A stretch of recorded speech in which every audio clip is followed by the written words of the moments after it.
இந்திய கிரிக்கெட் வாரிய தலைவர் ஐபிஎல் அணிக்கு உரிமையாளராக இருக்க முடியுமா என்று சீனிவாசனை உச்சநீதிமன்றம் கடிந்து கொண்டுள்ளது.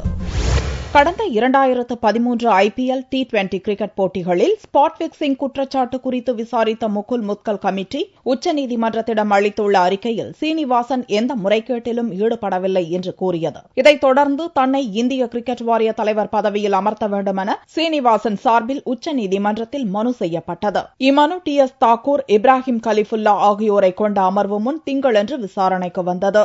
ஐபிஎல் போட்டிகளை நடத்த வேண்டியது கிரிக்கெட் வாரிய தலைவரின் பொறுப்பு என்று கூறிய நீதிபதிகள், வாரிய தலைவரான சீனிவாசனே ஐபிஎல் அணி உரிமையாளராக இருப்பது சந்தேகத்தை எழுப்புவதாகவும், எனவே இப்பிரச்சினைக்கு வாரியம் தீர்வு கண்டாக வேண்டுமெனவும் கூறினர். சீனிவாசனுக்கு சொந்தமான சென்னை சூப்பர் கிங்ஸ் அணி நிர்வாகி குருநாத் மெய்யப்பன் பெட்டிங்கில் ஈடுபட்டிருப்பதை சுட்டிக்காட்டிய நீதிபதிகள், குற்றச்சாட்டுக்கு ஆளான ஒரு அணியின் உரிமையாளர் இந்திய கிரிக்கெட் வாரிய தலைவராக இருக்க முடியுமா என்றும் கேள்வி எழுப்பினர். கிரிக்கெட் முறைகேடுகள் நடப்பதை அனுமதித்தால் அந்த விளையாட்டே அழிந்து போகும் என்றும், எனவே முறைகேடுகளை ஒழிப்பது கிரிக்கெட் வாரியத்தின் கடமை என்றும் நீதிபதிகள் கருத்து கூறினர். உச்சநீதிமன்றத்தின் கடும் கண்டன கணைகளால் மீண்டும் வாரிய தலைவர் பதவியில் சீனிவாசன் அமர்வதில் தொடர்ந்து சிக்கல் நீடிக்கிறது. வழக்கு விசாரணை செவ்வாயன்றும் தொடர்ந்து நடக்கிறது.